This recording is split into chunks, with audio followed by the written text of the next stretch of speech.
Bonjour à tous, nous sommes réunis encore ce jour dimanche, dimanche matin, par la grâce du Seigneur, là où tu es, que Dieu te bénisse. Nous allons partager une parole et qui se trouve dans le livre de Matthieu 5, verset 13 et 2 Rois au chapitre 2, le verset 19 à 22. Et nous allons lire la parole de Dieu. C'est vous qui êtes le sel de la terre, mais si le sel devient fade, avec quoi le sera-t-on? Il n'est plus bon qu'à être jeté dehors, foulé aux pieds par les hommes. Amen. Et deuxième parole de 2 Rois 2 au 19-22. Les habitants de la ville dirent à Élisée, la ville est bien située, comme le voit mon Seigneur, mais l'eau est mauvaise, et la terre ne produit rien. Il dit, apportez-moi un plat neuf et mettez-y du sel. Et ils lui apportèrent. Il alla vers la source d'eau et y jeta le sel, et annonça, voici ce que dit l'Éternel. Je rends cette eau saine, et il ne proviendra plus ni mort ni stérilité. Et l'eau est devenue saine jusqu'à aujourd'hui, conformément à la parole prononcée par Élisée. Amen. Alors Dieu dit, vous êtes le sel. Donc toi et moi, on est le sel. Le sel, pourquoi? Parce que le sel a un sens, le sel a un goût. Le sel, c'est celui, cet aliment-là que aussi nous mettons dans nos repas pour donner un goût. Donc si tu n'as pas de sel dans ta vie n'a pas de sens. Le sel aussi, c'est accepter Jésus comme Seigneur et Sauveur. Si nous ne sommes pas avec Dieu, nous sommes dans le monde. Donc nous avons fait le choix d'accepter Dieu parce que la Bible dit, Jésus dit, je suis la lumière du monde, celui qui vient en moi ne marchera point dans les ténèbres, mais aura une lumière de sa vie. Et cette lumière, c'est semblable au sel. Le sel qui donne un sens à notre vie. Le sel aussi, c'est à l'image de Dieu, parce que la Bible dit, Dieu nous a créés à son image. Quelle est l'image de Dieu? C'est cette intelligence que Dieu nous a donnée d'avoir aussi le discernement, de choisir ce qui est bien et ce qui n'est pas bien. Ce qui n'est pas bien ici, c'est le sel. C'est le manque de sel. S'il y a un manque de sel, le repas devient fade. Et quand le repas est fade, qu'est-ce qu'on fait? On jette ce repas. Nous jetons ce repas. Nous ne voulons pas manger, sauf condition, certaines personnes qui sont malades, qui souffrent d'hypertension ou d'autres maladies, où le médecin a donné une restriction du sel. Mais bien aimé, si tu es en bonne santé, Dieu veut que ta nourriture soit salée, ou bien toi-même, c'est-à-dire le goût que ta langue, ton sens de goût peut avoir, c'est de mettre un peu de sel. Quand il manque de sel, on ajoute du sel afin que la nourriture soit bonne à consommer. Amen. Amen. Donc nous sommes comme notre corps est comme ce sel-là. Le sel ici, c'est cet esprit de Dieu que Dieu nous a laissé en acceptant Jésus comme Seigneur. Quand Jésus a été crucifié, donc il a fait son parcours de crucifixion sur la croix, et Dieu nous a envoyé son Esprit Saint. Jésus nous a dit, nous ne le laissait pas, il avait dit aux apôtres qu'il ne les laissait pas orphelins. Donc il a les envoyé un esprit consolateur, un esprit qui nous conduit. Et cet esprit-là, en nous, quand nous recevons cet esprit en nous, comme la Bible dit, nous sommes le temple, notre corps est le temple du Saint-Esprit, nous mettons du sel dans nos corps. Le sel, ici, c'est aussi cet esprit qui nous écarte du danger. C'est cet esprit qui nous accompagne tous les jours. Et le sel aussi, c'est un instrument d'assainissement, c'est-à-dire qu'un instrument de pureté. Parce que comme j'ai dit, le sel, symbole de pureté, le sel rend pur certains aliments. Et pour éviter, par exemple, que tel ou tel aliment soit puisse périr, qu'est-ce qu'on met? À l'époque où il n'y avait pas de frigo, il n'y avait pas de congélateur, on les mettait dans de l'eau salée, dans du sel, ou on mettait tout simplement le sel sur du poisson pour éviter que ce poisson-là puisse se dégrader.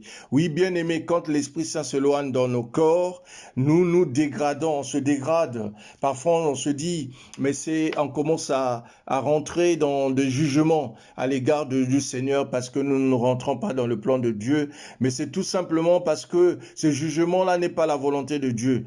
Nous devons rentrer dans la volonté de Dieu. La volonté de Dieu, c'est aussi être en harmonie avec Dieu. C'est aussi être dans le sel, être salé, être dans la pureté, avoir le fruit de l'esprit en soi. C'est cet esprit qui dégage, que nous dégageons, feront de nous à l'image de Dieu, feront de nous les enfants de Dieu. Bien-aimés, on n'est pas enfant de Dieu parce qu'on se déclare chrétien, mais on est enfant de Dieu parce qu'on a l'esprit de Dieu en nous. Amen. Et que nous dégageons aussi les comportements qui sont en harmonie avec l'esprit de Dieu. La tempérance, la paix, l'amour du prochain, donc les fruits de l'esprit que vous pouvez remplir, la liste est longue.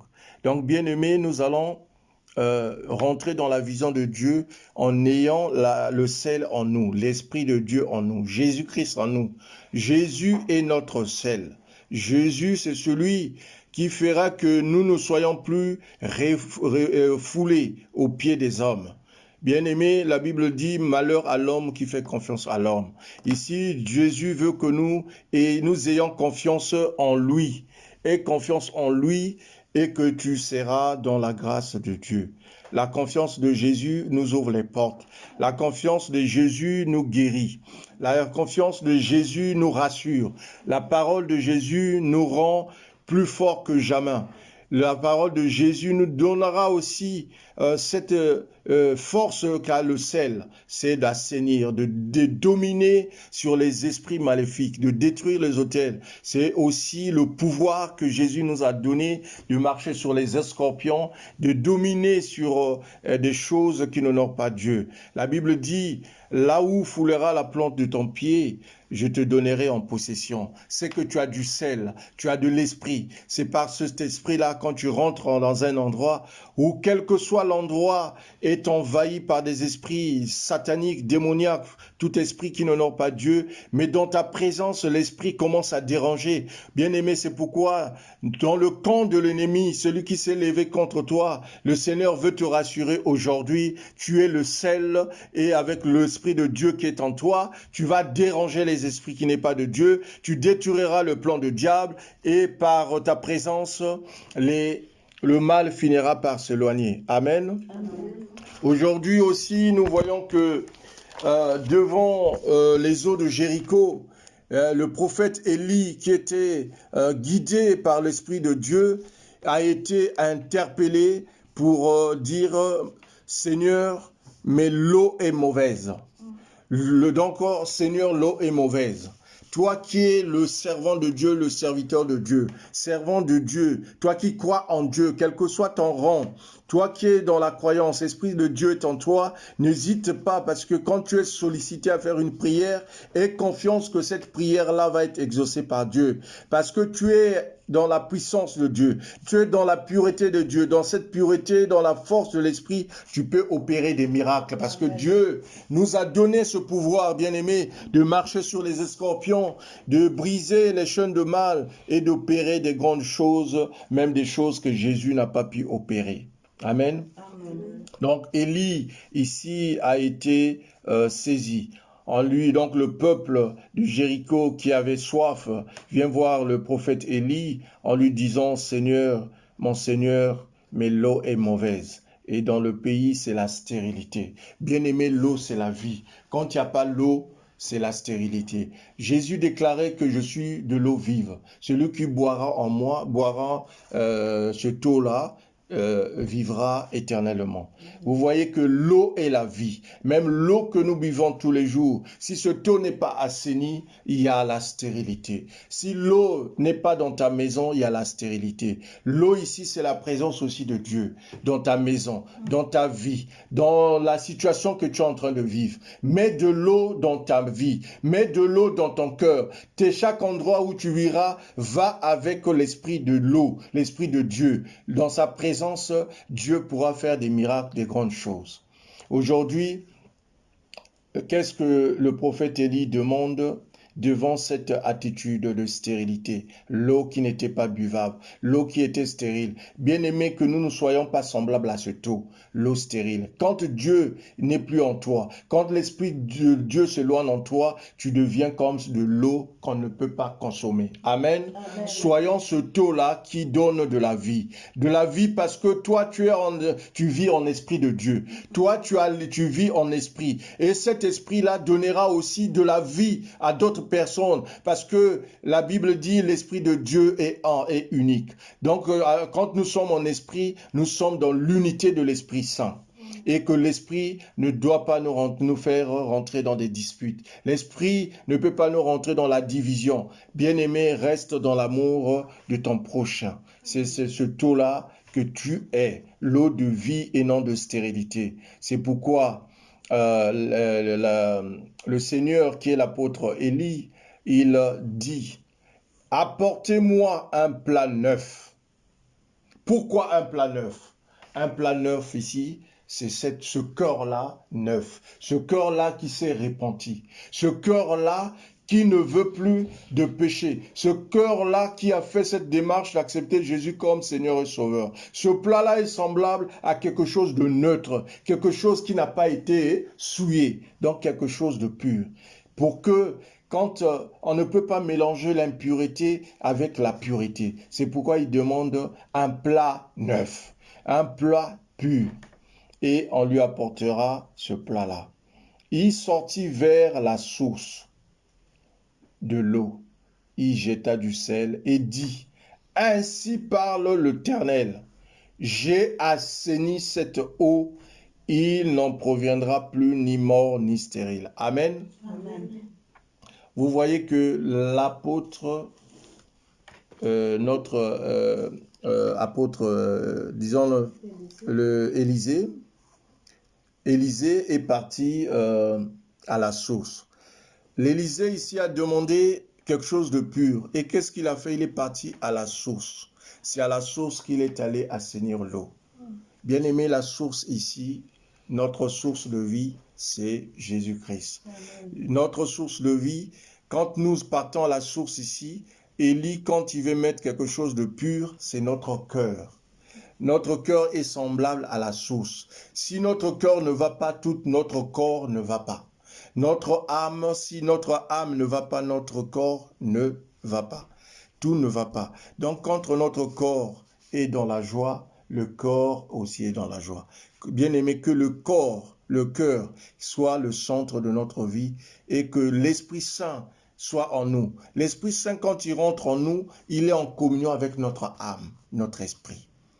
Mais le corps n'a rien à voir avec le reste. Ça veut dire que s'il y a cette combinaison-là, quand le cœur est assaini, tout le corps devient assaini. Amen. Amen. Donc, voilà ce que le Seigneur voulait nous mettre en esprit, que tout homme est semblable au sel. Dans Marc 9, 49, on le dit, car tout homme sera salé de feu. Bien-aimés, acceptons de toute foi, de maintenir l'Esprit de Dieu, que cet Esprit-là rentre en nous, puisse réveiller tous les dons que Dieu nous a donnés afin de rentrer dans son intelligence et avoir ce discernement pour distinguer ce qui est bien et mal. La Bible dit aussi dans Colossiens 4, 6 que votre parole soit toujours accompagnée de grâce, assaisonnée de sel, afin que vous sachiez comment il faut répondre à chacun. Amen. Amen. Vous voyez, assaisonné de sel. Le sel est partout. Le sel est dans notre vie. Bien-aimé, quand tu es devant une situation, nous avons vu, la situation ici, c'est Jéricho. Jéricho, on a vu comment Jéricho était fermé. Là encore, devant Jéricho, les eaux de Jéricho étaient fermées, étaient stériles.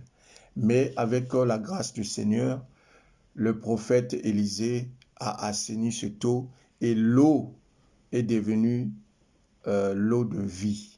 Et il a même proclamé dans sa bouche que aujourd'hui, il ne proviendra plus ni mort ni stérilité dans ce eau. Vous voyez que Quand on est devant notre Jéricho, notre problème, faites tomber les murs, faites assainir l'eau devant ta situation. Fais, bien-aimé, le sel aussi dans notre vie libère certains esprits. Tu pries un peu de sel, prie, remets, élève tes mains ou ce sel vers l'Éternel, que Dieu puisse sanctifier ce sel, bénisse, assainit ta maison. Tu peux mettre sous ton lit, tu peux mettre devant tes portes, assainir du gros sel de ta maison serait dans la paix. Amen. Le sel, c'est aussi une source de pureté, une source de renouveau. Renouvelle ta maison avec du sel et Dieu te sera aussi avec toi, t'accompagnera dans cet assainissement. La Bible dit, c'est pourquoi je vous le dis, tout ce que vous demandez en priant, croyez que vous l'avez reçu et cela vous sera accordé. Amen. Pourquoi ça serait accordé? À l'image du prophète Élisée, vous avez dit, il a pris, il a assaini de l'eau, il a fait une prière, il est parti à la source, il a assaini de l'eau en jetant du sel. Et il a fait quoi? Il a proclamé. La puissance aussi de la parole peut aussi accompagner cet assainissement en déclarant la vie, en brisant la stérilité, la mort qui devait sévir dans ce lieu. Bien-aimé, que la vie rentre dans nos maisons, que la paix règne dans nos vies, nous le déclarons au nom de Jésus. Amen. Amen. Que Dieu bénisse sa parole. Amen.